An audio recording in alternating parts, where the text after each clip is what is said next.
Este domingo, España se quedaba prácticamente sin aliento ante uno de los peores accidentes de tren de su historia reciente. Pero lo que empezó como una tragedia humana, con decenas de víctimas, en cuestión de horas ya era otra cosa. Una batalla feroz. Y no hablamos solo de la batalla por sobrevivir entre los hierros, no. Hablamos de una batalla por la verdad. Vamos a analizar cómo un desastre así se convirtió en una auténtica guerra por el relato.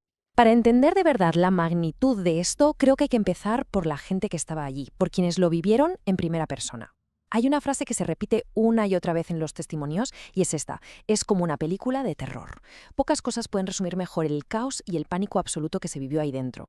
Entramos en la primera parte, una tragedia nacional. Y es que antes de meternos en análisis, en culpas, en política, hay que pararse aquí, en los relatos de la gente, porque este es el corazón de toda la historia. Lo que cuentan es, un escenario de horror puro. Familias rotas, separadas por amasijos de hierro. Gente atrapada horas y horas al lado de personas que ya habían fallecido. Es que esta crudeza, esta vivencia tan brutal, es fundamental para entender la rabia que se desató justo después. Todo empieza aquí. Pasamos a la segunda parte, controlando el relato. Y es que mientras los equipos de rescate todavía estaban allí, en medio del caos, luchando por sacar a la gente, en paralelo ya había empezado otra batalla, una muy distinta, la de la comunicación, la de la respuesta oficial. Fue casi al momento, ¿eh? El mensaje desde el gobierno fue clarísimo. Ojo, acudan solo a fuentes oficiales y a medios de comunicación contrastados. Una petición, en teoría, de calma informativa en mitad de una crisis tremenda. Y este mensaje no tardó en repetirse desde voces cercanas al gobierno. El mantra era: no politicemos, confíen solo en los medios fiables. Pero claro, para mucha gente esta petición no sonó a prudencia, sonó más bien a una orden. Y la reacción, como era de esperar, fue inmediata. La contestación desde otros frentes fue, contundente. Para ellos esto no tenía nada que ver con la calma. Era, y cito una de las fuentes, un intento de controlar el puñetero relato. Y además desde el minuto 1, cuando todavía había víctimas entre los hierros. Vamos con la tercera parte, la distracción de Franco. Porque quizá la acusación de manipulación que más ruido hizo fue la que apuntó directamente a Televisión Española.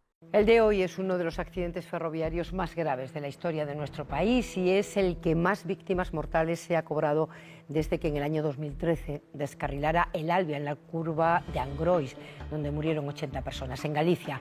Pero el peor ocurrió durante la dictadura, que lo intentó. La acusaban de usar una táctica muy concreta para desviar la atención. Resulta que, durante la cobertura, en el informativo de la tele pública, se contextualizó el accidente diciendo que el peor de la historia de España había sido durante la dictadura de Franco. Claro, para los críticos, este apunte no era casualidad. Lo interpretaron como un intento clarísimo de desviar el foco, de quitar la atención sobre las posibles responsabilidades de ahora. Y a esta maniobra, los críticos le pusieron nombre enseguida: el francomodín. Es un término que se usa mucho en el argot político de aquí y viene a describir lo que muchos consideran una táctica recurrente: sacar a pasear la dictadura de Franco, un tema que sigue dividiendo muchísimo a la sociedad, para no hablar de los problemas de hoy. Entramos en la cuarta parte, advertencias ignoradas, porque claro, la pregunta es, ¿de qué se supone que intentaban distraer? Pues según los críticos, de la pregunta más terrible de todas: ¿esto se podría haber evitado?